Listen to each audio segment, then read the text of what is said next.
May vary. I'm Brian Noonan. Cody Gough will be joining us in just a second. He went to turn on another lamp. Big show today. We're going to be talking about buying used furniture, discarding memories. Cody has a couple movie reviews. We'll talk a little Halloween prep. But first, let's check in. Let's see what's going on. I'm not sure of the Zoolander move and poses that's going on with you today. What's going on? How are you feeling? What's new? Well, Brian, I'm a poser. I get it. That's very nice. Good. Usually I think that means pretending you're something you're not. What were you trying to pretend to be? A man? Just me. Oh, dude, I was impressed with your intro. I am glad that we had a 6-hour show prep meeting where we talked about the show for probably 4 minutes, maybe? Six 6 minutes? Okay. Yeah, it was. I didn't realize how long I had been at your house till I was coming home from your house. And I was like, oh my God. But like, all right, so we might as well tell this thing. Quickly, we had talked about last week how we were going to have our first show meeting ever about this show. Now, granted, we've been doing this for a couple of years. You would think that we had done some sort of show prep. Normally, we didn't. We did it on our own, whatever. I always was prepped and Cody would just show up. But that's not true. But so we decided, I said to Cody, listen, you're a podcast guy. That's your business. That's what you do for your bread and butter. Oh, that might be foreshadowing. So you do for your bread and butter. So let's sit down and talk about it, making things, improving things a little bit. You can always improve things. So I went to Cody's house Friday night, and I got there about 6:00, and your son was still napping at 6:00. That's like when toddlers are usually getting ready to go to bed. Yeah. But I was eager to see your son because he's one of my favorite people. Yeah. And he got up about 6:15 and wanted nothing to do with me. He clingy was how you described him to your wife. He was a little clingy for that for about a half hour. More than you. Yeah. Usually he'll do the clingy thing in 15 minutes. It was a while. It was a minute. He was not happy. He wasn't happy with you either, really. He didn't want food. He didn't want beverage. He wanted nothing. He wanted nothing to do with me, which was fine. I know enough to just then ignore a child and let him be. I'm not going to be, hey, come on, you want to play, man? I was just like, this kid doesn't want to talk to me. I'll talk to him when he's ready. He finally settled down when you made him some chicken nuggets. That seemed to be the thing, as long as there was ketchup involved. So he needed some ketchup. Ketchup is key. Yeah, but then again, then he's up, and it was a little after 10 when he finally went to bed. And we had talked a little bit in between, but I was also playing with trucks and reading stories and, watching a rabbit run around your house, him being the rabbit, and trying to figure out where he went. I always could see him, but I played along. I'm not a killjoy. I knew where the rabbit went. I saw him. But yeah, he was very entertaining as always. And so we did end up talking a little bit about and I was going to leave, but then you said your wife was going to arrive in a couple minutes. And I was like, well, I'll stay. And then we all started talking again. And then finally it was after midnight. I was like, I got to go. Yeah. So it was good. So what did we come up with? What was everything going on with the results of the meeting? The big show intro that you just did. People know what we're talking about now. Know what we're talking about, even though I didn't say we were going to talk about the show meeting. Well, but that's all right. That's tied okay. In.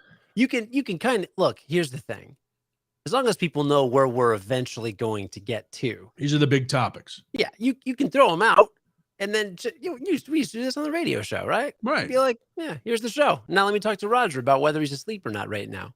And 50% of the time, he was awake and would reply. The other 50, yeah. He was actually asleep, and it would be even better because then we'd mock him endlessly for an hour and a half.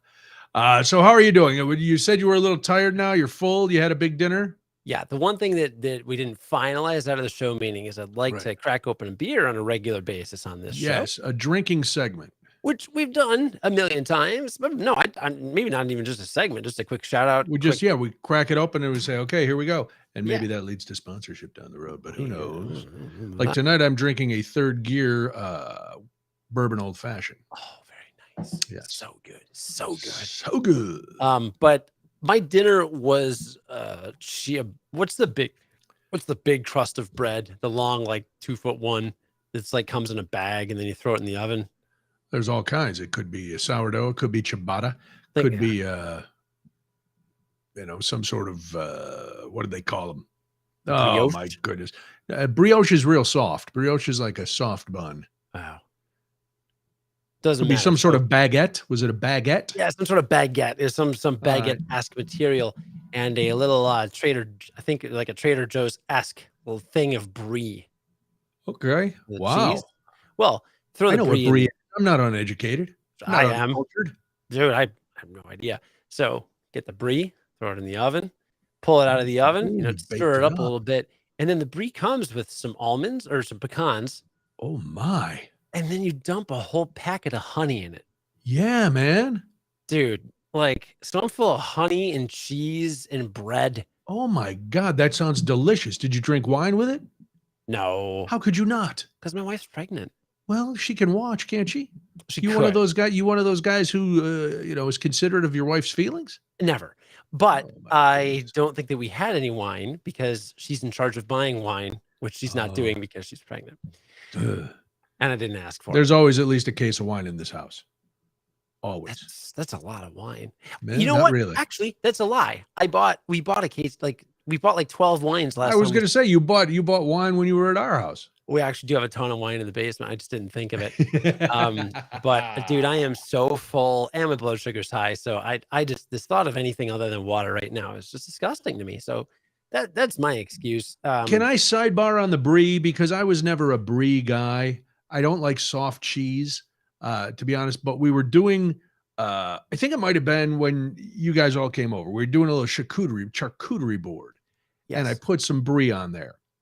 And then we got some brie, or that was there, and I ate it because Molly said, "Oh, if you get," I had some sort of really fancy jam, and I would put a little brie on the cracker, a little jam, and I was like, "Oh, this is fantastic."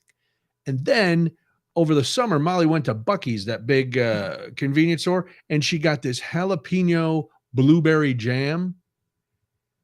It tasted so good, just a tiny dollop on top of a piece of brie on a cracker. Oh, I was like addicted.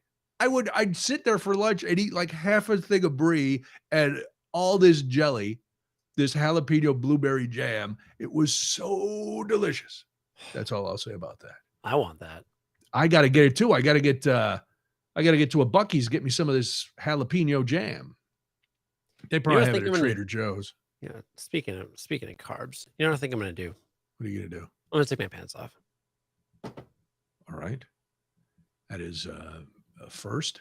It's It's unusual. really hot because it's 80 degrees outside. Yes.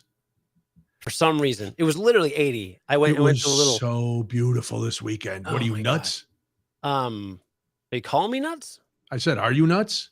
No, I don't want to see your nuts. I know you're taking your pants off. Keep the camera angle high. The camera angle's like chest and above for anybody listening.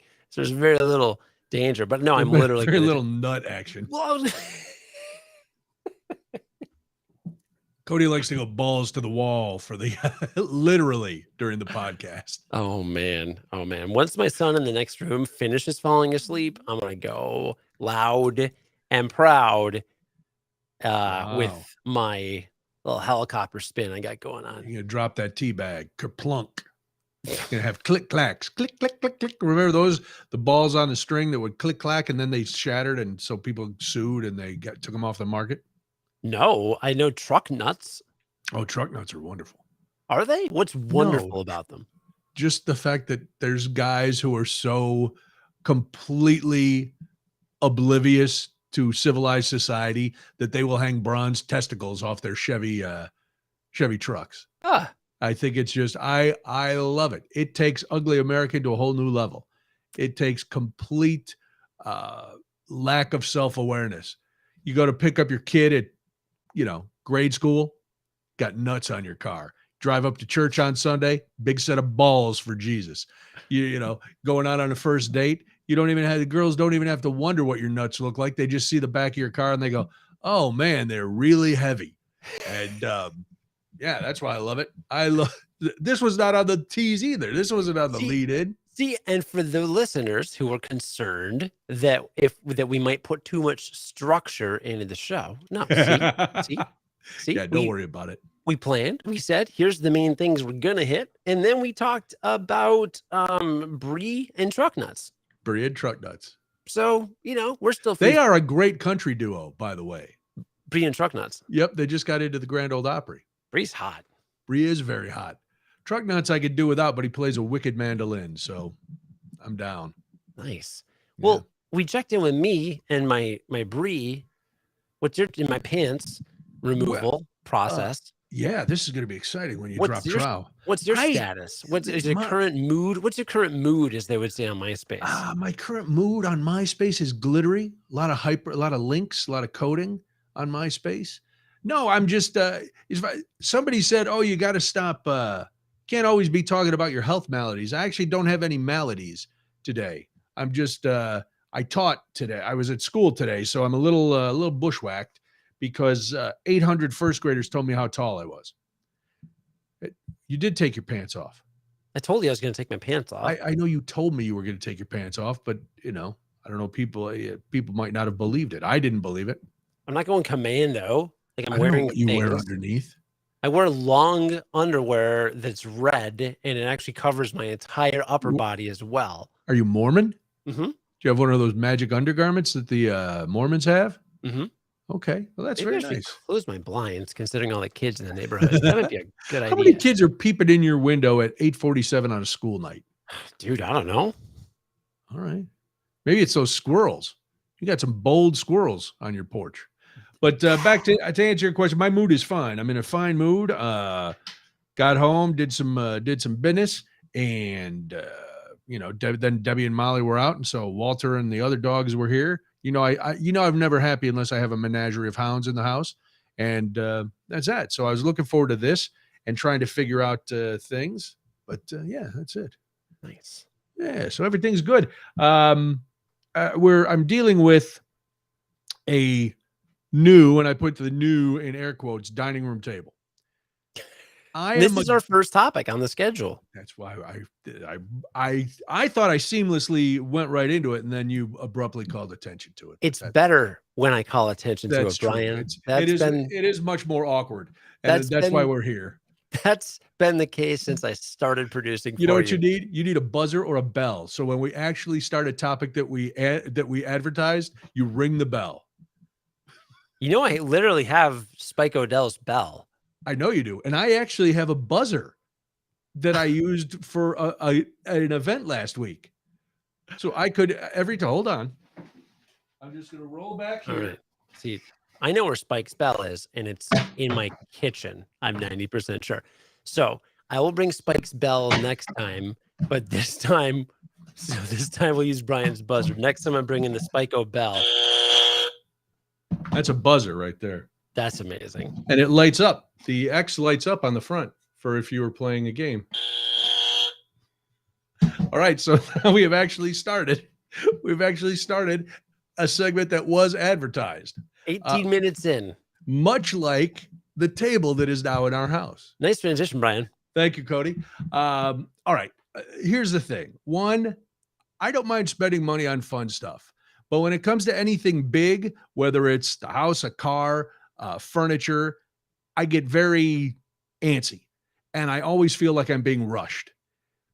Debbie has been talking about wanting a new dining room table for the last 3 years. Our table, for the record, was 21 years old. We bought it at Wix when we bought our house in California. Wix, surprisingly Wix. So I'd say that was their slogan back in the day. I had bought my original dining room table for my first apartment at Wix. So this has been 20 years. This table, now, I guess I don't pay attention. I knew there were a lot of dings and scratches because the dogs over the years have stood up and scratched it. And one year, Molly was doing a school project when she was maybe kindergarten or first grade, and she had a pen like this, and she was just pounding on the paper, and it made a million little divots in one part of the table. You've seen the table. According to Debbie, everybody who's come to the house has judged us because the table Had some of the legs had a couple chomps out of them from the dog. The dogs over the years had also chewed a couple of the small cross dowels in the chair bottoms. So I knew the table was in kind of bad shape, but if you put a tablecloth on it, I always thought it looked fine. Right. And when people sit, if the chairs don't wobble or break, they're, in my mind, it was fine, but that's my mind. And we all know what a problem my mind can be. So Debbie has been on all these Facebook marketplace groups because we had discussed maybe getting a round table or something else. And we looked at all the furniture stores, and dining sets are very expensive. Debbie's like, I don't want to pay $1,500 or more for a dining set. So I'm going to keep looking on the marketplace ads. I'm like, all right, whatever. Figuring she's never going to find anything. Hoping that she would never find anything. Because here's the thing, and this I know is a mental block. Trust me, I talked about it in therapy. I have no problem selling stuff. We've sold a ton of stuff on like Facebook and Craigslist, all kinds of places. And people come to buy it, and I never judge them. I'm so happy that one, they're buying something that they can use and they're getting a good deal. And I love it when I'm the seller. As the buyer, I feel less than. I feel like I can't afford to buy a new table, so I got to buy this guy's garage sale merchandise. I know it's crazy, but that's it. So Debbie finds a table with a leaf, 4 chairs. The table has just been restained. The chairs have been reupholstered. It's close, about 15 minutes from our house. It's an unbelievably good price. And she says, well, I asked them if we could come look at it. This was Friday. And I said, okay. And as soon as I said, okay, I regretted that decision. No. Yes. I was like, okay. And then I said, well, what does it look like? She goes, I showed you the picture yesterday. I said, I didn't pay attention. Of course. Show me the picture again. And I'm like, well, it doesn't really match the hutch. Well, it matches close enough. And I'm like, it doesn't match close enough at all. And I'm trying to find any reason not to go see this table. But in my mind, I know the table's already sold. She's getting that damn table. There's no matter what, I'm going just so I can't say to her, well, you didn't even let me see it. That's the only reason I'm going. And my car's bigger to fit a lot of the chairs and stuff in my car. So we go, and this guy's very nice. It's a nice house in a nice neighborhood.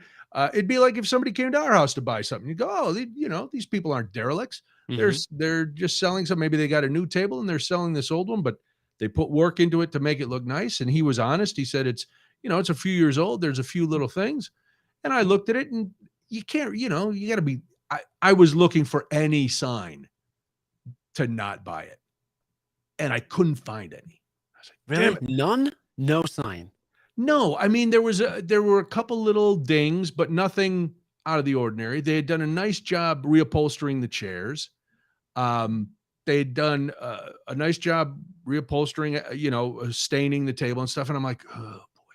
There was one thing, like at one point I kept rubbing one spot because it looked like they may have varnished over a hair. And I was like, oh, if I feel that, if that's a hair, I can say something. Go on, and I keep rubbing it. No, I don't think it's a hair. I just think it's a swirl in the varnish, or the stain or whatever. So Debbie gives me 2 outs to not take it. She's like, "Are you sure?" I'm like, "Yeah, it's fine." And then she goes, "Walk over here with me." So we walked away from the guy. She said to the guy, "Can we have a minute?" And he's like, "Oh yeah, sure." So walk. Are you sure? Because and I'm like, "No, I'm sure. We're Because I had said to her, I know we're getting this table. It's just a formality that I'm in. No, it's not. I'll keep looking. But I knew she wasn't going to keep looking. She wanted the new table. Because so we get it right before the meeting, right before our big high-powered production meeting with our agents and our everybody else that's involved in the Realities May Vary universe. Mm-hmm. Extended universe, sure. The multiverse, I would call it. You could call it that, yeah. I'd call it that. So when I came to your house, I had a dismantled dining room table in my car. You didn't want a couple of chairs. that I didn't want. I didn't think it's not that I didn't think we needed it. Plus, now I felt like a pauper because I was buying somebody else's garbage, even though it wasn't. It wasn't. It's not at all. It's not. This is how not garbage it is. Molly walked in the house and went, "Wow, that new table looks great." So, all right, it looks nice, and the chairs are pretty comfortable. They're sturdy. But Saturday morning, I get up and Debbie I said, "Well, what are we doing with the old one?" I said, "Because I don't want it sitting in the garage forever." Debbie said, "We're just going to give it away." I was like, "Okay." So she posted on this Facebook group, said, "There's a 21-year-old table. It's well worn. There's some dings. There's some scratches. There's the chairs. All of the pads are there and redone, but there's some of them aren't attached to the chair. But it's free. So if you want it, let us know." And I guess Friday night, somebody said they wanted it, but then they were messing around and weren't coming. So she told the guy, "If you're not coming, I'm going to the next person on the list." Because I got up Saturday morning. Did you hear anything? She goes, "I got over 100 responses for this free table." No, yes. you didn't. Yes, she did. 100? Over 100 responses for a free table on one of these Facebook marketplaces. It was a table with a leaf and 6 chairs. Pretty good. Well, you've seen my table. Yeah. I guess for free, like if we had charged even $50, we might have gotten one response. But free, everybody wants free. So she talks to this guy. He goes, "Can I come over now?" And I had an appointment at 10, but I was like, "Yeah." She said, "Yeah, come over." So I quick had to take the table apart because she didn't want somebody coming in the house. So I take the table apart. We get all the chairs. We take it out to the side of the house. And the guy comes. I'm in a meeting, and I look out the window. And I see him and I hear them talking right below. Turns out he's a Ukrainian immigrant, and people helped him when he came over. So the table and the chairs are going to a new refugee family that doesn't have anything. And he's like, "They'll love it. This is perfect for them." So like, then I was like, "Oh, this is great." I felt happy. Did it erase my uncomfortableness of buying somebody else's stuff? No, not at all. So now I go down and now I got to bring it in, and this table is heavy. So I bring it all in, I get it all put together, and then I tighten up the chairs. My Allen wrenches are working overtime, and I got to admit, it looks nice. And then I ate lunch at the table to try to, get acquainted with it, and it was fine. So now it's there, and I tell my therapist this, and he's like, "Well, some people feel that way, but you got to get past it, And I'd come to terms, even if I get a year or 2 years out of this table, for what we paid, we'll have made our money back. And if we get 12 years out of this table, Debbie will go, "See, I told you, it was a good table when we bought it. You didn't want to buy it because it was somebody was selling it from their house. You did." I'm like, "Yeah, I've never bought used furniture before. Have you ever bought used furniture?" Oh my God.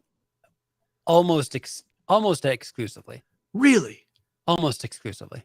Wow. It was excruciating for me to go to the fine folks at Penny Mustard Furniture and actually custom order a sectional, which turned out great, and I was happy with it, and I'm glad we paid. It was very great, worth the value.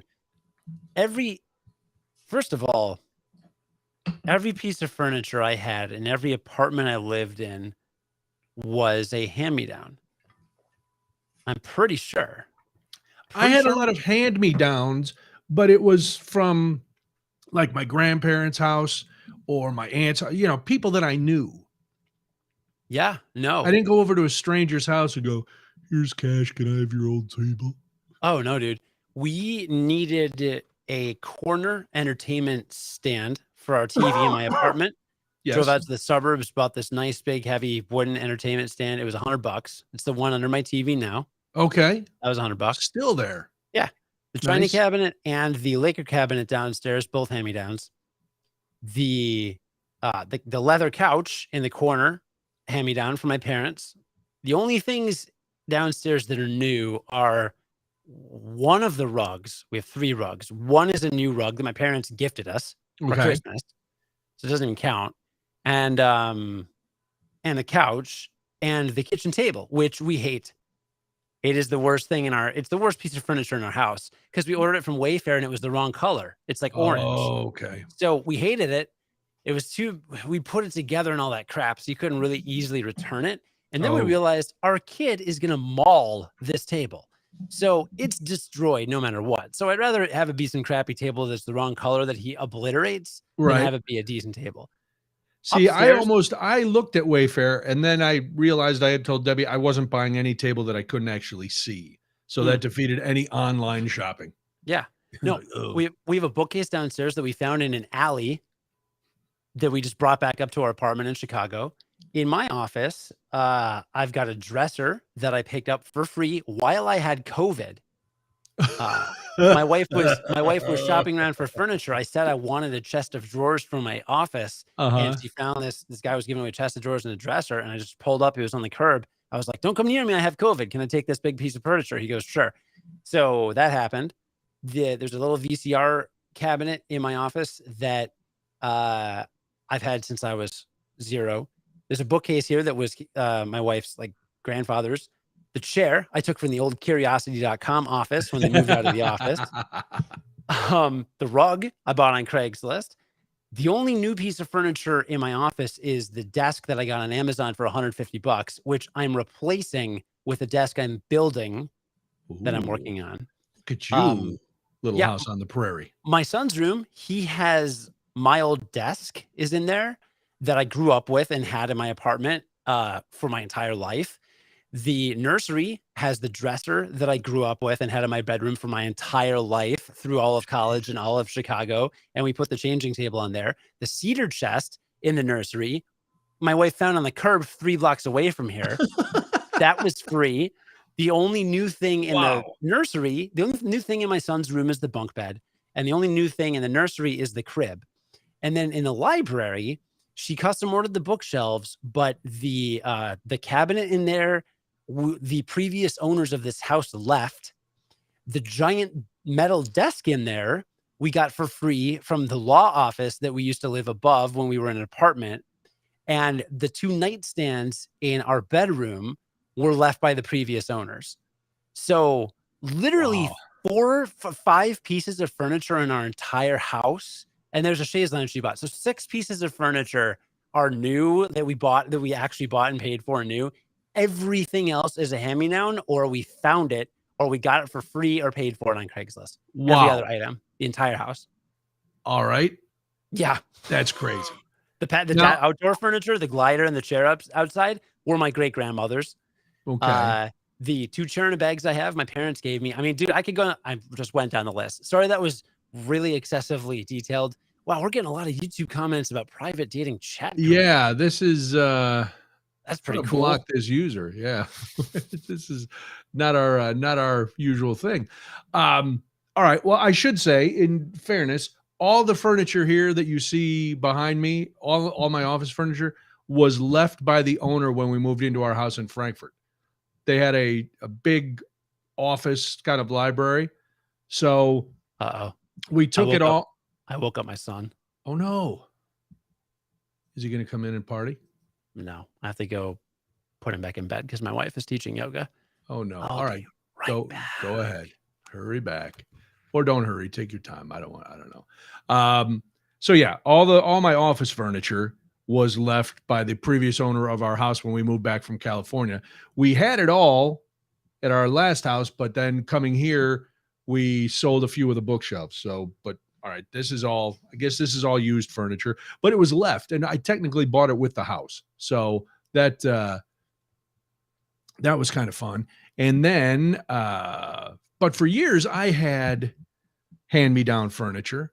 Like when I moved in my first apartment, I got dressers and stuff that had been at my grandmother's house, but was in my mom and dad's garage. So I got all that stuff.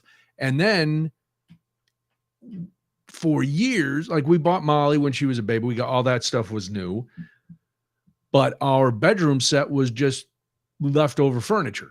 And when we got to California and I won money on the game show, that was the thing we did. We bought a bedroom set.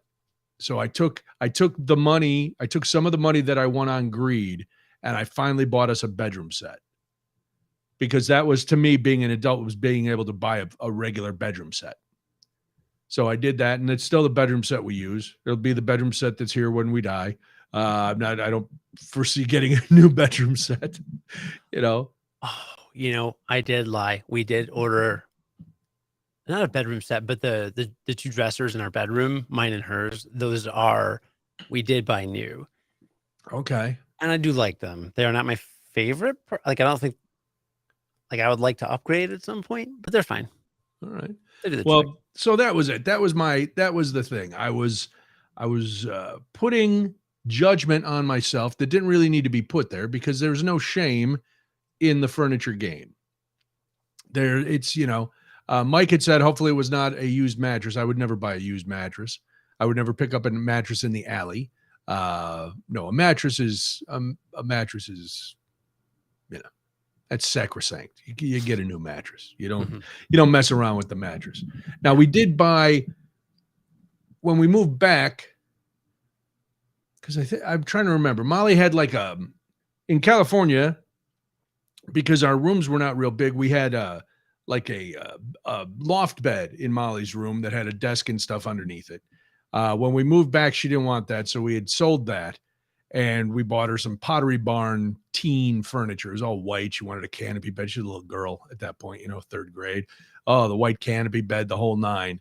And then she was getting ready to go to college. And she was like, I don't want this furniture anymore. So we were moving. We sold that furniture. And again, I love when people buy the stuff we have. Because I know it's in good condition, so nobody's getting ripped off.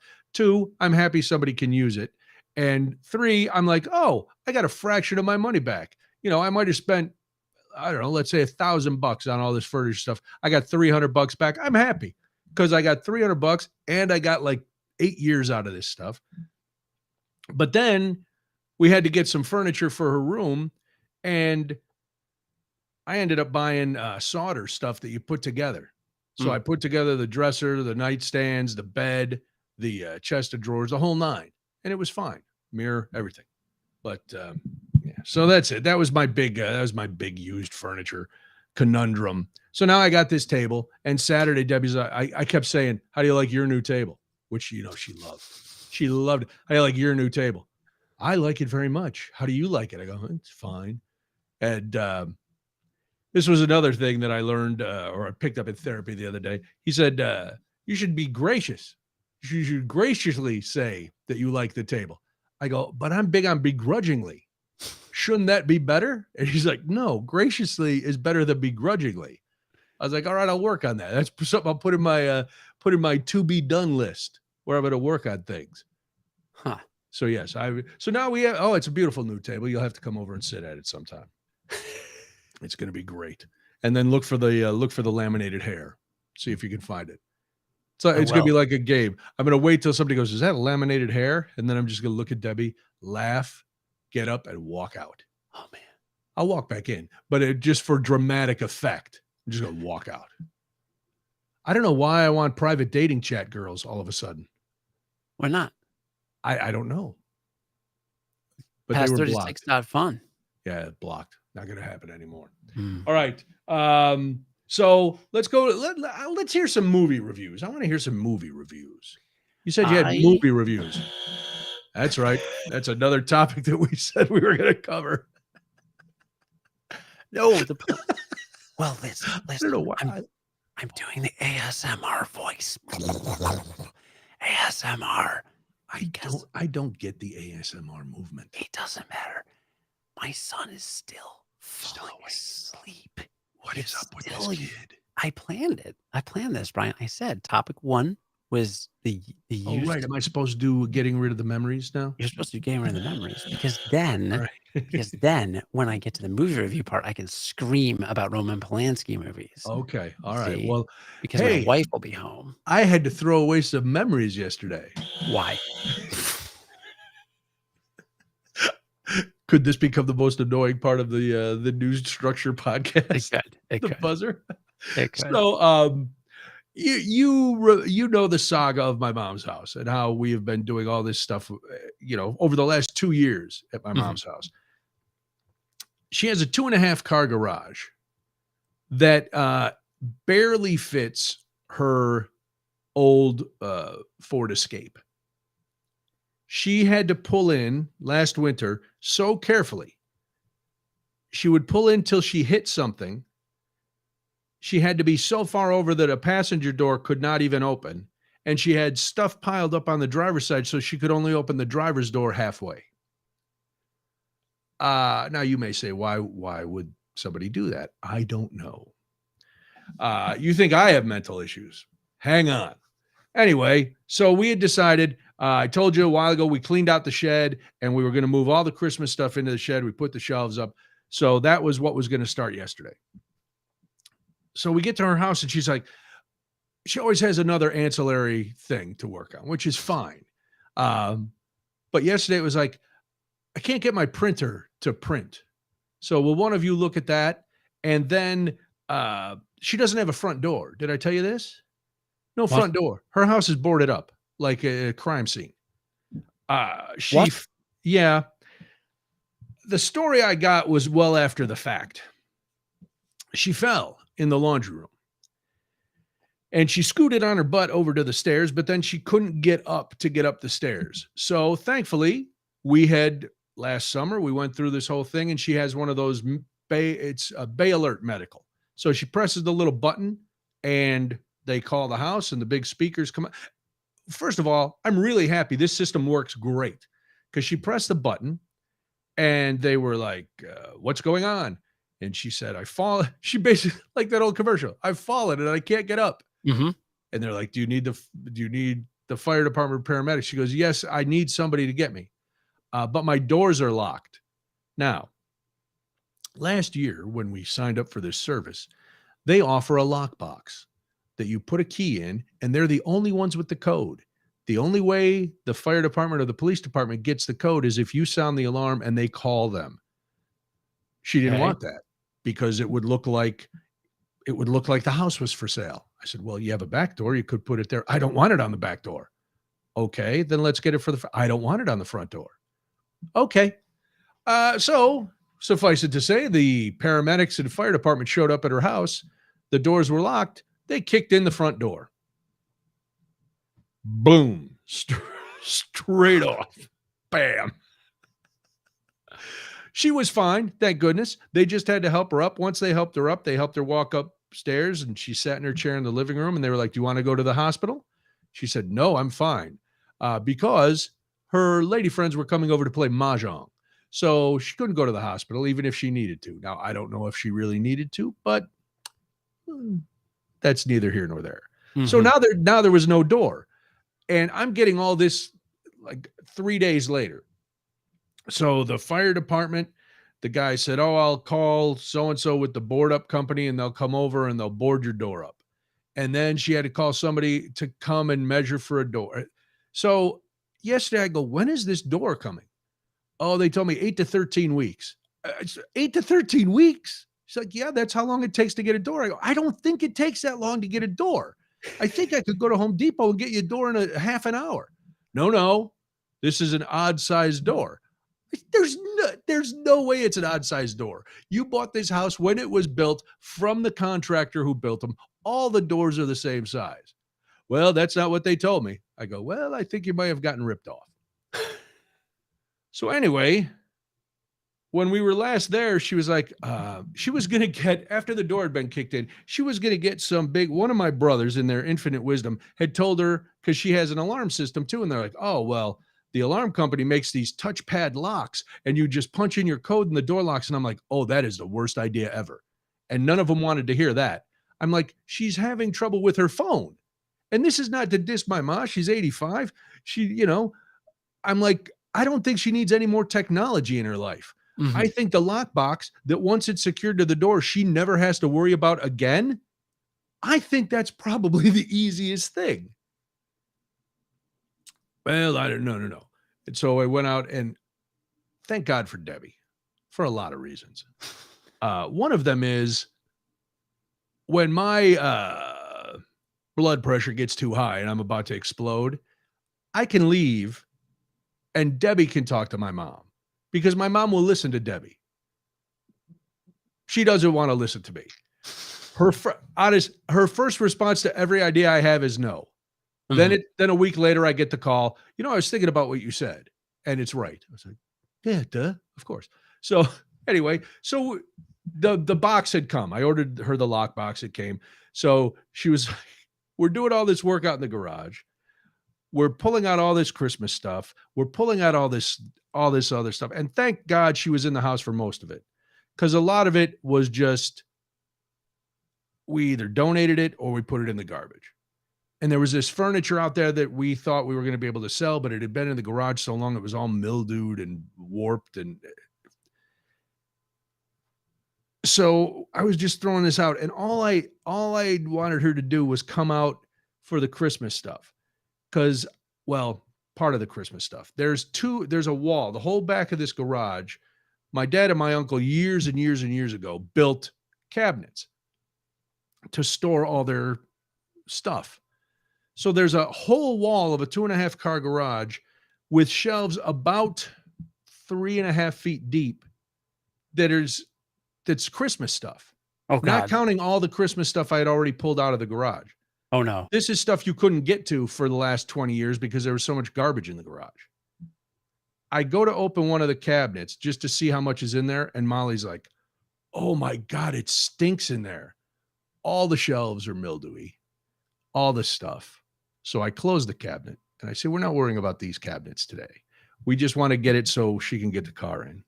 But of course, then I start and I'm going and I'm dragging more stuff out and I'm putting all this big stuff on the side because I decided I was going to call 1-800-GOT-JUNK because I've seen their commercials. Well, the weird thing is about them, they don't give you a price till they're actually there.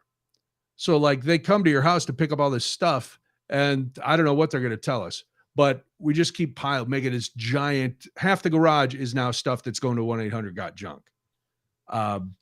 So we were just tossing stuff away. And then I asked her to come out just to look at the Christmas stuff. Every box was memories. Oh, no. Every box. And I'm like, Ma, I've set up her tree for the last decade. I said, you have one tree and your house has looked really nice because you said you're happy you put out the stuff that you want to put out. Well, I might want to have more trees. And you see now where I get the sickness, the Christmas sickness. I'm like, where are you going to put more trees? I said, Ma, I can't decorate more than one tree at your house and bring in the stuff. Well, maybe I'll hire a handyman to come and put up the trees. I was like, and Debbie's like, Brian will do the trees. And I'm like, I'm doing the tree I always do. So it was a whole big thing. And she's getting upset because she doesn't want stuff to get donated or thrown out. And then Debbie's upset because it was a whole big thing. So her memories were being discussed. So this, of course, she tells Debbie after when I go, because Molly helped me carry stuff into the backyard, and then we loaded up the shed with all this Christmas stuff. And all I can think of is it's a long walk in the snow from the shed to the house that I'll be trekking through the backyard sometime in December. But so Molly and I are loading the shed. And of course, then Debbie is talking to my mom by herself.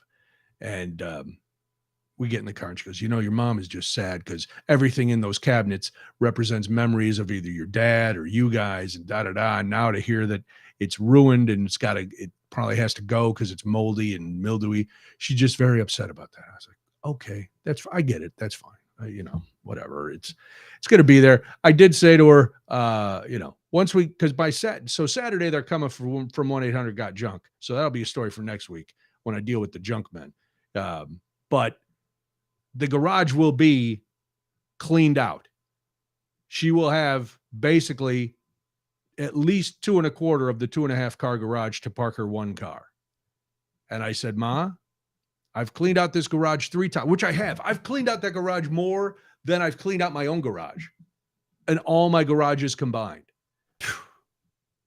I said, if it fills up again, I'm done. I said, this is it. I can't. Well, maybe the handyman came up again. Well, maybe then I'll just get a handyman to clear it out. I go, how about you don't fill it up? How about that? That would be fun. Put the metal on the curb. A lot of stuff disappears for free, Mike. You're right. We put out stuff the last time and people took it. So, but this time there's just too much stuff. I got to pay to have somebody come and get it. So a handyman. A handyman's going to come. Oh, well, I don't think there are a handyman. So I tell her the plan. Oh, I made an appointment with 1-800-GOT-JUNK. Well, across the street one time they had a green truck come and take stuff away. I'm like, Ma, I'm not. This is not, it's not up for debate. I know this company. They're coming. They're taking it. We're paying for it. That's it. I'm not going to comparison shop to have your garbage hauled away. Somebody said they'd come and take it. Yes, we have to pay them, but it'll be gone. Okay, that's fine. She did. So I put the back to the original. The lockbox is now on her back door. Because this is how she guilts me. Well, if you don't have time, I'll just be really careful until you come back. Because if something happens to me again, then they'll have to kick in the back door too, and I won't have any doors. Like, Ma, it'll take me literally 3 minutes to put this lockbox on. Well, if you have time, if not, I'm prepared to just be careful. Like, what does that mean? You're going to just sit in a chair and not move? You're not going to cook anything? You're not going to go upstairs to your bedroom? Nothing. You're just going to sit there. I'll just be very careful. I'm like, you don't have to be careful. So I get it all stuff.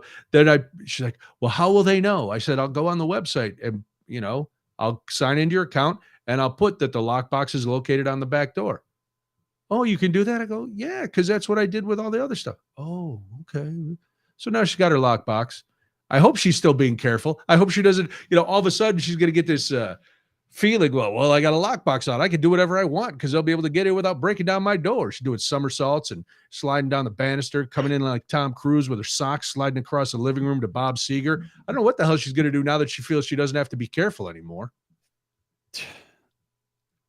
This is what you have to look forward to. Yeah, I mean, I was going to say, this is not territory I've really had to explore much. No, but, and it's not territory anybody thinks they're going to explore till it happens. Luckily for you, your sister lives much closer to your parents. And right now, thankfully, both of your parents are there. Mm-hmm. So, they can deal with each other. Mm-hmm. And then, that you might, in the next 20 years, you might want to move farther away. Or just start ignoring your parents like my brothers do. That's not fair. They don't do that. They just don't live close. So what's your threshold for discarding memories, as you say? I used to be bad at it. Now I'm getting better. If something hasn't been used in, and I'm not exaggerating, 20 years, there's no memories in it. Mm-hmm. There's nothing. There's no reason to keep it. When we went through our Christmas stuff over the last couple years, at first it was like, oh man, but then I realized we used to have like 6 trees. We don't have that kind of stuff. So stuff just started getting weeded out. We still have a ton of stuff, but every year a little more goes away. But we go wild decorating for the holidays. So if it comes to the point where all I want to do is put up one tree, then maybe the other stuff goes away. But if it's something new, I tease Debbie about it all the time too. Like with the table. Oh, you're just trying to get rid of all our history by getting rid of this table. So I get it to a point, but that's why, like, when she wasn't out there were no questions asked. She had carts of old books, carts and carts of them. She had a lot of stuff that was brand new. Like maybe some toddler I know who loves books is going to get all these brand new books that were at the front of because they were recent purchases because they were at the front. And, it's like, well, we might know some children who like books. There you go. So, but there was just all kinds of, and and she only asked about a couple things when she came out and saw how much was out. And I had saved all those things. Yeah.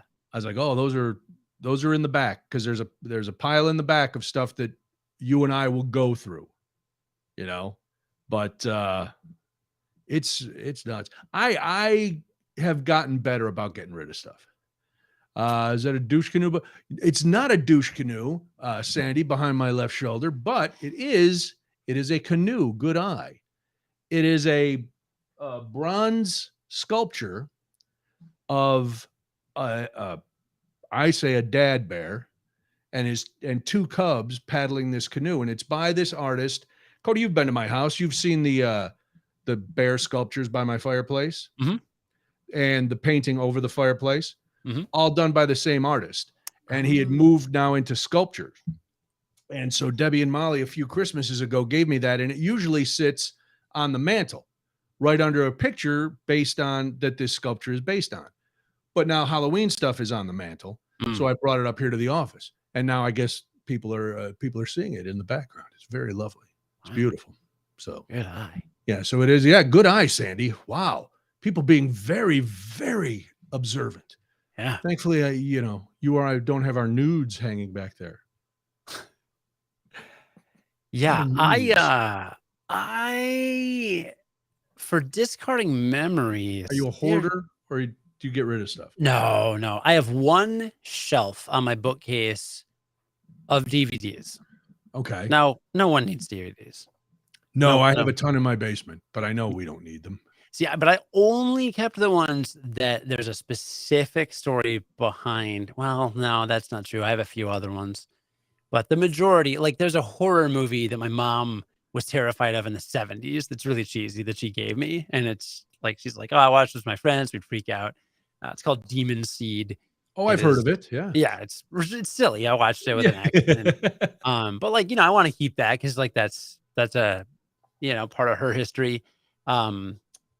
And yeah, I've just got a handful of other ones that there's something behind. But yeah, same with CDs. But CDs, I'm down to basically just mostly burn CDs from high school, stuff like that. So I'm okay with it. Video games are tricky for me. But Yeah. like every year at Gen Con, I sell a bunch of stuff because at this big gaming convention, they have an auction room. Oh, okay. So I can sell my nerd stuff. It's great. The first couple times I did the auction room, I paid for my entire weekend. Oh, nice. Because I sold so much stuff. I literally made, I think the first year I made like $800 or something. Jeez. Yeah. And then, spent it all in the hotel and the Sure, but that's registration. okay. But yeah, no, I made a ton. I think this year I probably made like $100 or something, but I get rid of stuff every year, nerd stuff. And then Okay. every year, like something, I'm going through my games and I'm always just like, I'm just not ready yet, but maybe in a year. And then a lot of times the next year I'll be like, no, I'm ready. And that's fine. It doesn't bother anybody, Right. that they're hanging out. So yeah, I guess that can be tricky. The other thing is though, I have one and a half shelves on my bookcase in my office, and they're all books I'm never going to read, Right. but they're all books of authors that I interviewed for Oh, Curiosity okay. Daily. So Are they signed? no, they just came with the press release and whatever. A few are uncorrected proofs, which does not make Okay. them more valuable or interesting. All it means Right. is that it's paperback, there's typos, and it says "do not sell" everywhere on the cover. Right. So you're of course going to sell them. of course, not for resale. So, yeah, I don't know. There's a handful of things like that I'm just like, oh man, I wish that I didn't have to take a whole bookcase shelf up with like the authors, but like it's cool to point to that and be like, oh, I've interviewed every author on that shelf, right? So I don't know. Yeah, there's certain like when we made our last move, that was when we purged all our CDs. Nice. We went through them, we burned the ones that we liked, and then we got rid of the rest. Or copied the ones we liked, I guess. Yeah. Put them on iTunes. And we sold them. We took them somewhere and sold them. And then the videos, all our CD or DVDs, I was like, all right, we'll get rid of some of them. So we had three of those DVD towers filled with DVDs. Yeah. Now we're down to a much smaller one because I kept all the Marvel movies. I kept all the Blu-rays because I still have a Blu-ray player in the house. Like during the holidays, we watch DVDs, Mhm. So I kept, we kept those. We kept the holiday movies. We got rid of the VHS ones, but we kept the DVD ones. But yeah, those it was okay. We could get rid of them because I realized we had been collecting DVDs and we almost never watched DVDs. Mm-hmm. I mean, I kept the Lord of the Rings. I'm never going to sit through the Lord of the Rings again, ever. I've seen The Godfather 852 times. I don't need to pull out my box set of Godfather DVDs and watch them again. I'm never watching the extra footage or the commentary. I never did that on any of the ones I have. I don't know why I thought Blu-ray were so much better. I'm sure there's, a new format that's better than Blu-ray. But I got them. Who Yeah. knows? And now Yeah. with streaming, you don't need any of that stuff. Man, you do though. There's some stuff you just can't get, and then there's stuff you got to pay for. And then, my son rented his first Amazon movie last week. That was cool. Paw Patrol? Don't remember what it was, but Did he do it on his own? oh yeah, Okay. How does that Yeah. happen? How does a child have access to your Amazon account? it was like 3 taps. He literally, because on the Samsung TV remote, there's literally a Prime Video button. Yes. Okay. Yes. So he inevitably, and we don't even have Prime Video. Inevitably, You every do time now. every time he grabs the remote, he hits that button. But I think by accident. No, Hold up, it's Prime blue Video? and it's cool. Yeah, he literally hit the big button circle in the middle like 4 times, and it just purchased a movie. It was like $15. Adult content. What do you watch? The Batman? some stupid PG movie. $15. $15. So my wife had to deal with that. That was cool. Like, really? You couldn't require a password or anything? And like, it's not like we don't have it's like, well, the parents got to set the security settings. And it's like, well, we don't use the app. Like, we don't even have the app. Like, what? Seriously, it's stupid. I think that's great. I don't know, man. So his you're telling me his taste in movies is not good. No. Is it better? Is it as good as your taste in movies? Well, it depends on what you mean by the movies that I watched last week, Brian. There we go. Let's go, dude. Let's go. And I know my wife is home, so if I wake up my son, it's her problem. So last Thursday, this was my 5-year wedding anniversary. Yes, it was. Happy anniversary. 5 years for Dr. and Mrs. Cody. Yeah. Or Dr. and Mr. Cody. Right. Yeah. Thank you very much. Good. Survived so far. So far, so good. So, yeah, thriving. We didn't do anything special. We talked about this weeks ago because we just went to Ireland. Yeah, that was pretty good. So we did all right, it was supposed to be our baby moon, but it's a week before our wedding anniversary. We'll call it both. And we're out of money to do stuff, basically. And my kid had a bit of a cold at that point, so we didn't want to drop him off at my parents' house anyway. Right. But we had a cold earlier in the week, right? And so we were like, he was fine by the time he saw you, he was totally fine. But Thursday, he was still a little. I don't know. The kid was hacking like he should be in an iron lung. Oh, was he still? And the nose was running. Oh, well, he's a kid. Their noses. Oh, yeah. No, I'm not. I don't think he was Typhoid Mary or Typhoid Harry. I don't want to be sexist. Sure. Right. So we're like, eat some sushi, put the kid to bed, maybe watch so like a romantic-y kind of, not romantic, but you know what I mean? Like just an adult movie for grown-ups. It doesn't have dogs that talk in it. Right. So just kind of set the mood, get in the romantic atmosphere. So I find so I Google these stupid lists. I'm like, top sexy movies. And then of course it's got like show. What are you doing, an overnight show? Yeah. I see what you did there. Or top 20 like suggestive movies or whatever it was, these stupid lists. And I come to a few different finalists. I don't remember the 3 movies, but of course one, she recognized the name of the director. She's a big fan of director driven stuff. She likes the auteurs. Well, she likes the idea of she'll be like, oh, we should watch all the Kubrick movies now. Or we should go on a Hitchcock bender or, stuff like that. And so if she knows a director and likes the director, then it's it infuriates her that Netflix doesn't list the director in the credits. Oh, it doesn't? No. Oh my. Not for a lot of movies. HBO Max does. Maybe Netflix added it, but for a long time they didn't. And she's like, who directed this? And it's infuriating for her, right? I could see that if she were a director herself going, why aren't the directors getting the credit they deserve? But as far as I know, she's not in the film industry, is she? No, but she's a film aficionado. Okay, I gotcha. So anyway, this one movie, we never heard of any of them, but one of them is directed by Roman Polanski. Oh. And Roman Polanski, child diddler. Allegedly. So Roman Polanski's pretty famous and also allegedly a child diddler. I don't know if you knew Child that, Brian. diddler. He's a child diddler at your service. Hello, I'm a child diddler. How are you?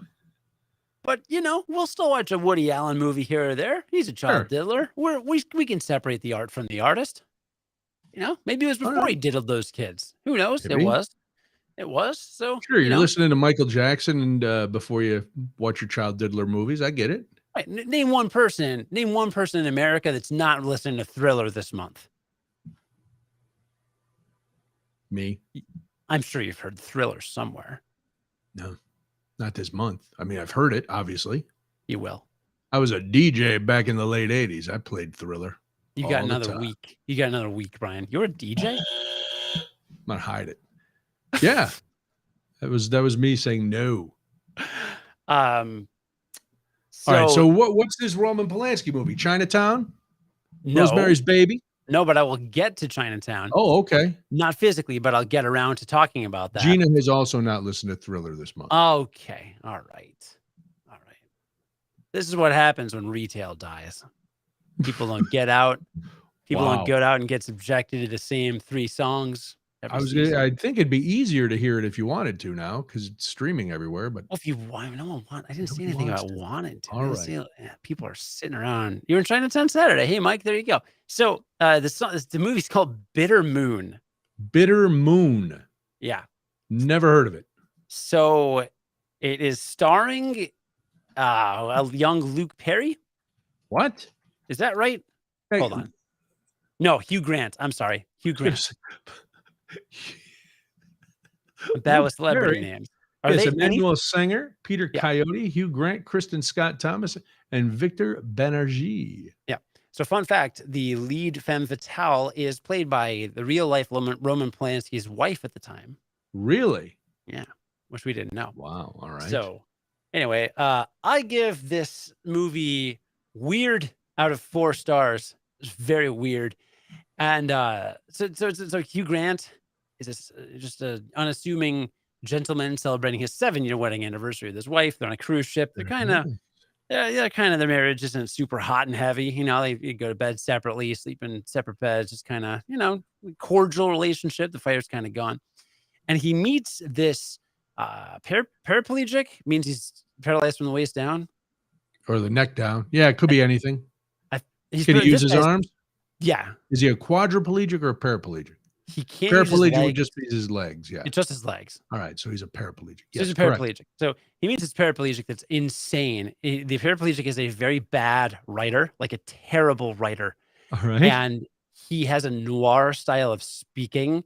Like, I was with her. It was like honey on a comb dripping from a dew on a wet Sunday morning down into the trees, through into the brush where the animals are waiting to copulate as the grass grows around them in a forest full of feelings just beside the town where love is born and where the water wheels turn like they're churning the grains of their hearts and minds of the place nearby under the beating sun. Like literally that, like you've made it an irresistible must watch for me now.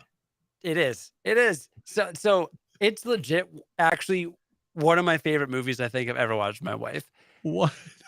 Because like this crazy wheelchair dude just starts telling Hugh Grant this insane story about this woman he's obsessed with. And he's just using this terrible language and analogies. And you're just like, but Brian, it perfectly toes the line between parody and sincerity. Really? Like you're there in like, I'm like, this can't be serious. And then something really cheesy would happen. And then something really cheesy would happen. And I just turn to my wife and I'd be like, what the hell is going on? And she's like, don't worry, it'll get normal. So they fast forward back to the present. Hugh Grant's listening to the guy. It gets more over the top. And then they go into another flashback. And it turns out the whole movie is really mostly a series of flashbacks with him telling the story of this romance.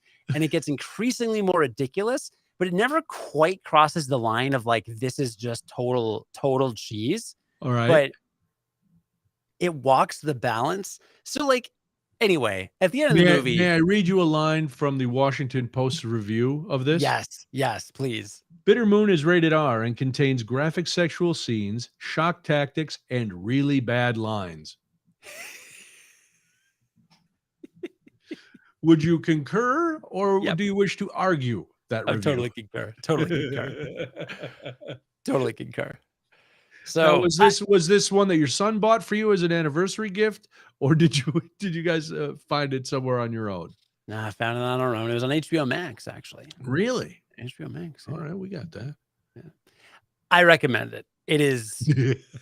Sounds like it. I especially recommend it for people that have no idea what they're getting into.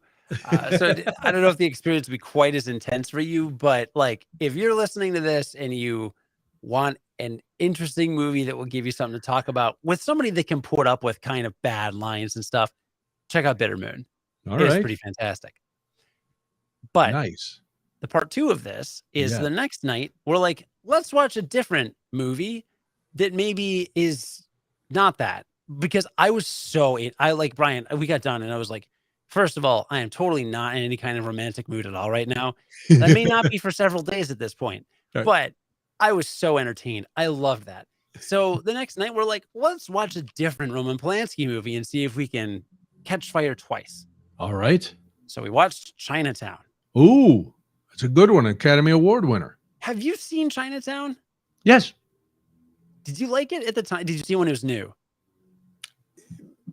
I don't know if I saw it when did it first? I don't think I saw it when it first came out. I might have been too young, but I did see it. Looking to see when it came out. 1974. Yeah, I was much too young to have seen it when it came out. Okay. So I saw it somewhere on TV, later down the road. Okay. I remember it being kind of good. I like Jack Nicholson in it. There's a scene where Roman Polanski is going to slice Jack Nicholson's nose. There's a lot going on. It's all about water in LA in the what is it, the 30s or the 40s? Mm-hmm. So yeah. I do not recommend that movie. Oh. So because my review, Brian, is that movie was fine. It was fine. It's your sister, your mother, your sister, your mother, your sister, your mother. That part's good. So all the quotable parts happen in the last like 5 minutes of the movie. Right. But it's just fine. Like I never really cared who did the crime. It wasn't like a well-written mystery. Okay. There's some character like vagueness, like they keep referring to Chinatown, and it's like, okay, that's kind of a cool like device. But in this, so I've been watching, dude. Come on, my wife's been having me watch. I've watched Hitchcock noirs with her. I've watched a lot of noirs from the 20s, 30s, 40s, like 50s, and they were all, except for like maybe one, they were all better. Okay. Just all more compelling, more gripping. If you want to watch a good noir, watch Hitchcock. Like Hitchcock's going to beat him 10 times out of 10. So it was fine. There's nothing bad about it. Jack Nicholson is good. Your point, the performances are good. Faye Dunaway. Yeah. It's like reasonably engaging. But like I said, like at the end of the day, at no point was I like, oh, wow, he just came across this. Like, oh, wow, that's fascinating. Or like, wow, I really care what happened to the water supply of Los Angeles, which like no one likes Los Angeles. Who cares about their water supply? Well, back then it was the land of dreams. Well, that's why I say it aged poorly. What I imagine is that at the time it was really groundbreaking and yada, yada, all these really great things. But I don't think it aged particularly well in the pantheon of noir and noir type films. And it certainly was not as good of a film, of a Polanski film, as his other masterpiece, Bitter Moon. So next is Rosemary's Baby. We got to watch Rosemary's Baby, and I'll let you know how that goes. I've seen that numerous times. Yeah. I don't know anything about it, so don't spoil it. But I'll just say Mia Farrow is in it. Okay. And it's good. So it's good if you've seen it many times. I've seen it many times. Yeah. Interesting tease. It's of its time. Let's say that. There's a very creepy Ruth Gordon in it. All right. So that's hot. So you don't know anything about it? No. Really? I presume someone in it is named Rosemary. I don't want to spoil it for you. I don't want to be accused of spoiling it, so I'm not gonna. Is it an abortion thing? No. Oh, then I'm totally wrong. Never mind. Totally wrong. Yeah. All right, watch it so we can talk about it. I won't say any more about it. All right, we'll get into it. Well, and anyway, maybe you know what? Maybe I'll watch it before next time too. Okay. We can compare notes. All right. We'll do like a movie club. Well, like I said, If you get bored, watch Bitter Moon. If you watch Bitter Right. Moon and you listen to the show, comment on the Facebook page because I would love to hear what you thought of it. Like I said, watch it with somebody that didn't hear this podcast so you can kind of surprise them a bit. Because like I said, like we didn't know what we were getting into. And she literally like for 20 minutes in the movie, she's like, I looked at her and I kind of rolled my eyes. And I'm like, what the hell are we watching? And she was like, it's not going to be like this the whole movie. It's Roman Polanski. It's just going to start like this. She was wrong. I loved it. Well, Oh, my we little, binged something Saturday night that I did not think was going to happen. what was it? We finished Oh, dinner. you told me this in person. No, this was The Watcher. We talked about that last time. Yeah. We got done and I was like, do you want to watch a movie or something? Maybe we finished dinner. Maybe you want to watch something scary because it's, Halloween time. I don't know. Okay, let's see what's on Netflix. Maybe there's something scary on Netflix. And there was, we watched a trailer for like a PG rated like family Halloween movie that seemed kind of funny. Then we watched the trailer for a limited series about a detective investigating a satanic cult in Ohio. Thought that might be kind of fun. And then we found 28 Days Haunted. And it was, bless you, it was, what was it, 6 or 7 episodes about these 3 different teams of paranormal investigators, all of whom had a psychic or a sensitive with them. And they were sent to 3 very haunted locations across the country. One was in Connecticut, one was in Ohio, and one was in Denver. And they didn't tell the people where they were going. And as they were driving up, they had them blindfolded, the whole thing. And then it's following it was based on, did you ever see the movie The Conjuring? There's a couple, like the Conjuring and a couple other movies were based on this couple who were paranormal investigators, a husband and wife.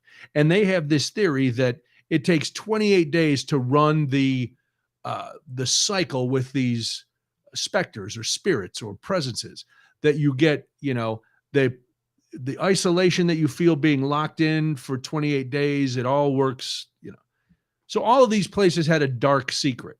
It was only a secret to the people who were going there. They were like well-publicized crimes and hauntings and stuff. Well, I was laughing the entire time.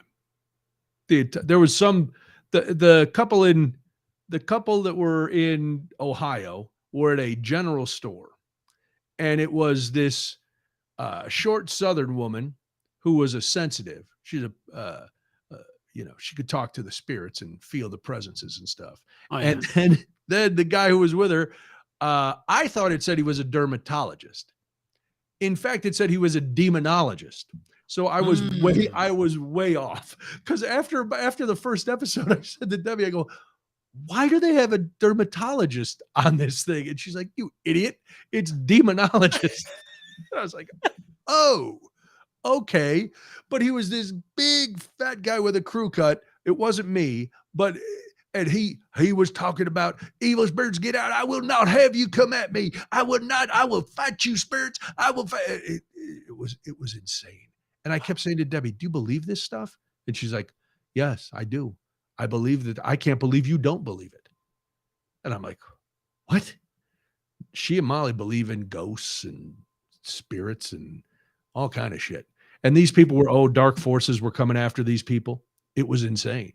They were, they were not going to deal. This was I'm not going to deal with that dark ass. They said the S. You get to go home. I'm the sensitive. I'm the one who can, the medium, and I got to carry this with me. I'm not messing with that dark stuff. I'm not getting injured by, like, the fat guy ended up having to go to the hospital because he was almost being possessed.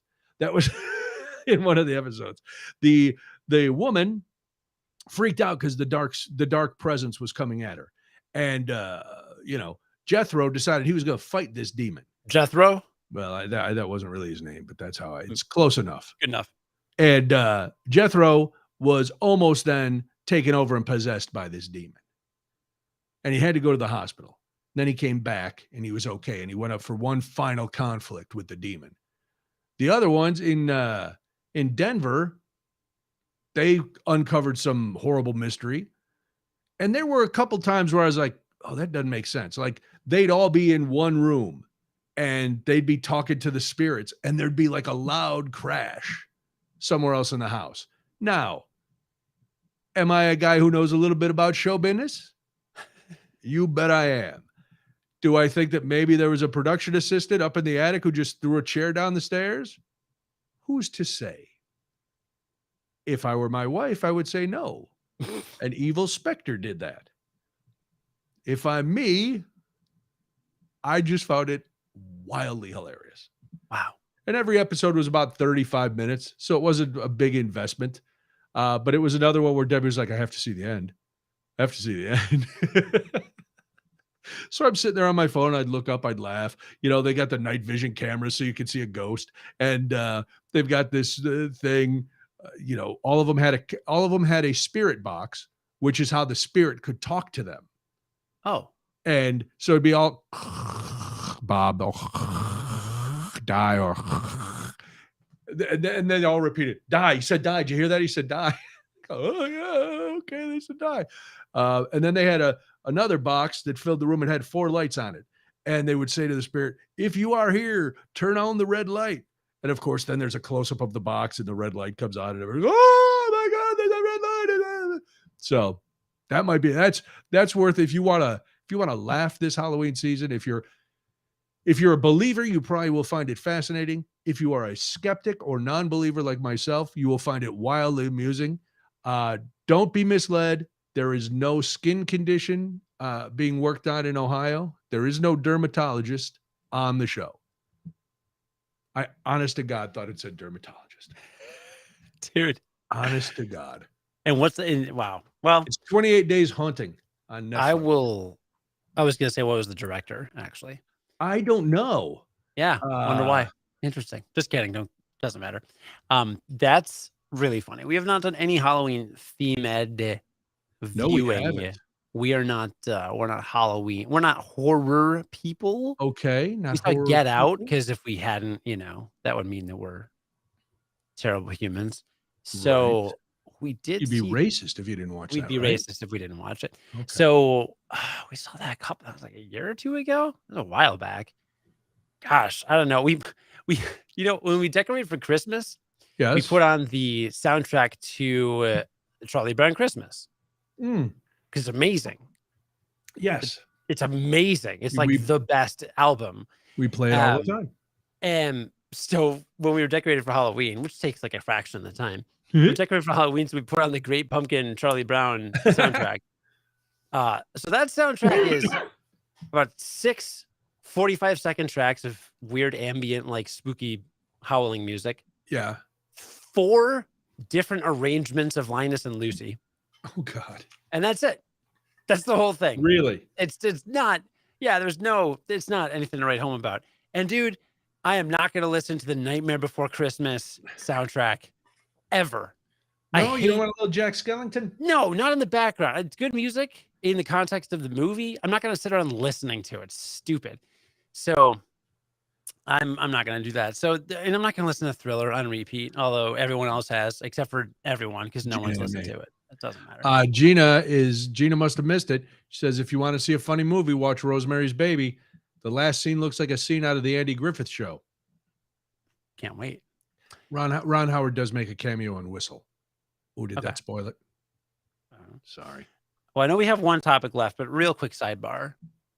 You know, Cody's sidebar. That was a potential. That was a potential topic. Cody's sidebar. It's like, you know how my son woke up earlier? I went in. Yeah. He was like, read me a story. I go, no, bud, just go back to bed. He laid down. He called the Liz Bear. I'm like, I'm gonna leave the door open. You'll be okay, right, bud?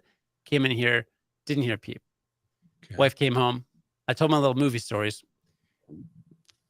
And my parenting style is, hey, bud, go back to bed. Okay, bye. Leave. I have been listening to he and my wife talking for the last 20 minutes. I don't know what they're doing. I don't know why he's awake. His bedtime is 8:30. But they are sure having a ball next door. Well, nice. Well, we won't keep you long, so you could go join in. No, because it's good that he stays up till 11 or 12 every night. Yeah, that's not happening. I don't know what's happening, but it's hilarious. Are they discussing world events? I don't know. If I had come Is she telling them home, about Bitter Moon? if my wife was standing in my spot doing a podcast and I had walked home and my son had come to the door, I would have been like, "Oh, hey, it's bedtime. Put him back in bed, lay down. I'll leave the door open. Bye." End of story. We just have different styles. It's fine. She's the better parent. I'm not even gonna front. There's I'm nothing I'm wrong not with having what she's different doing. styles. No, there's just nothing wrong with having different styles. Yeah. She's great. Anyway, you need help with something, which I think it's just a preview for next week. It might be a good way for us to wrap up. Ooh. Because the last couple of years when I've been subbing, I would wear my clown costume to school on Halloween. I have this. My mom had made it years and years ago, and it disappeared. It had been lent out. We finally found it back. It's one of those clown suits where it has a hula hoop around the middle. Oh, you've told stories about this. This is like a legendary costume. The legendary costume. So I've worn it a few years at school. It's a big hit at school. Right. Well, this year I was not teaching on Halloween, but I got a call last week and they were like, "Hey, can you work on Halloween? We really need you to cover this room, and we know how you love to dress up." And I'm like, "Yeah." And they said, "Well, just so you know, this year the whole staff is dressing like minions, and the principal and the assistant principal are going to dress like Gru." Have you ever watched the Despicable Me films? Mm-hmm. So yes, so the whole staff is going to be minions. And they said, "But you can wear whatever you want." And I'm like, "Well, I'm not going to be the guy who doesn't go along with the gag, you know?" So I'm like, "All right, what do I need for a minion costume?" And I start looking for like a yellow shirt and some blue overalls or whatever, and then a yellow hat and some goggles that either I can make or that I can. And I'm pricing this out, and I'm like, "Oh man, I ended up by next Friday, I will be in possession of a men's plus size minion costume." So next Monday night, I will wear a minion. I don't know what minion I am. I hope I'm Bob, but I don't think I am. I'm just generic fat minion. And that's going to be on my card. "Hi, how you doing? I'm generic fat minion." "Oh, fantastic. Gru Industries, huh?" "Yes, that's true. I'm a vice president." Nice. "Oh, really? You speak very well for a minion." "Well, I went to college." So yes. So next, that was the big holiday, because I was debating, and Debbie finally was like, "It's going to be so much easier for you to just buy the costume instead of trying to piece it all together." So it's from one of these cheesy costume companies. It's probably going to last till lunch on Halloween. Hopefully it'll last longer. But yes, I will be I'll wear it for next Monday's podcast. Nice. So I will be a minion. So I'm nothing if not a team player. Mm-hmm. So I will be, yes, that's what I'm a team player. Are you ready? What is your son going to be? I think last year I remember him being very cute on Halloween. Well, he was a wizard, wasn't he? He was. Yeah. He has two costumes. Oh my. Why? Because we're going to a wedding Friday. Oh. And the wedding invitation said formal attire or costumes welcome. Wow, that is a wide range. It is. You could have somebody in a tuxedo and then a slutty nurse. I'm pretty sure at least one of my friends may come dressed as John Cena. With the jorts and everything. So it's going to be fascinating. My wife and my son and I for the wedding are all dressing as the same thing, which I will discuss next week. Oh my, I can't wait. And then we have a separate Halloween costume for Halloween itself, which, I mean, maybe you'll see because we're doing a show on Halloween next week. We are doing a show on Halloween. And I assume it will be from this office. Based on tonight and last week, I don't know if I can keep using my studio for our podcast. Really? I'm next door to my son's room. We share a vent, and he's definitely awake now. Well, that's because your wife is in there jabbering with him. I mean, right. But he woke up last week. No, I know. All right. So I've got other mics. I can figure something out, but just a warning, it could be interesting. That'll be fun. We'll figure it out. Why don't you just do it from the upper bunk? Ooh. Just do it from the top bunk. And then anytime he's awake, you can just lean over precariously and go, "Okay, bud, it's time to go to sleep." And then reel yourself back into the top bunk. Oh, yeah. I can do that. Or drop a microphone down so we can make some comments. Well, I have some options because I've barely used my office this week just because I'm going to remodel it and redo some stuff, and I just haven't felt compelled to come into my office. I've been using my wife's office. My wife used to work from home, so she's got a whole desk set up, the standing desk, and my monitors in there and stuff, my gaming monitor. So I've been working from her office, just brighter, a little different, but it's down the hall. So maybe I'll just move some mic stuff in there next week. Yeah, we'll see. Well, it'll be fun. It'll be fun to hear about the wedding and your costumes. It'll be fun to hear about your Walter tried on his costume last night. It came in the mail. Oh, yes. And this is how, I think there's mental issues down the whole family tree from the roots up. Nuts. So Molly, there's a package. I go, what came from Target? Oh, that's Walter's costume. Okay. Now, Walter has been alive. This will be his third Halloween, third different costume. So I won't say what it is because he might be here. He might still be here Monday too, and he might make an appearance. Nice. My dogs, no costumes. They're going to be dressed like dogs, which is ironically they're dressed like that tonight, so they don't need to change. But so she tries it on, and she ordered the size that it said it should be, but he's at the smaller end of this. I thought he looked fine in it. As much attention as I paid, I looked over and went, "Oh, that's cute." That was it.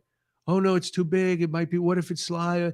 There was a whole big discussion between her and Debbie. They ended up ordering another costume in a different size so that they can try both on. And then I'm like, he's going to wear it for probably 20 minutes. Who cares? Molly cares. Debbie cares. Target's going to care because one of them is coming back. One of the costumes. Surprise, Tarjay, you're getting it back. But then she said, I'm going to bring his last year's costume too. So Walter is going to be like Cher next Monday and go through costume changes. I don't know what will happen, but I can hardly wait.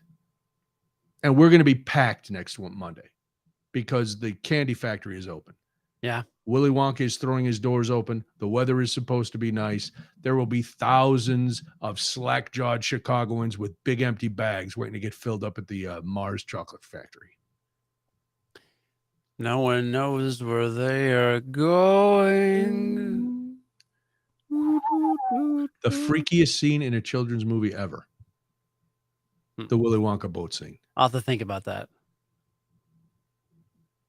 Yeah, you try to top that. Yeah, I don't think you will. To be continued. Yeah, TBC. Just a heads up. Just found this out. Thursday night, I will be on WTMJ again from 6 until 8. So that will be exciting. If you want to listen in. Steve Dale is going to be joining me talking about Halloween safety for your pets and answering pet questions. We'll talk a little bit more about Halloween. I think the Dark will make a appearance. So nice. We can listen to one of our favorite holiday classics. So a lot to do Thursday night on WTMJ. If you are near your radio or your computer, or you can listen to it on podcast later. I don't care when you listen to it. Just listen to it. Tell your friends. All right. So this was our first run with this new, where we had topics. I liked it. There's a little fine tuning. I think we can introduce. Well, this is the first time. So yeah, I was happy with it. And hey, we hit the time right on the money, baby. Boom. Right on the money. All right. Well, listen, have fun at the wedding. Have fun with your costumes. Thank you guys for listening. Thanks for watching this feed. Tell your friends, follow. If you tell one friend and they tell one friend, one will be selling a lot of shampoo via 1976, and two will get more people listening to this, which is that's the goal. So that's how it goes. All right. We will talk to you on Halloween. It will be spooky. Bye.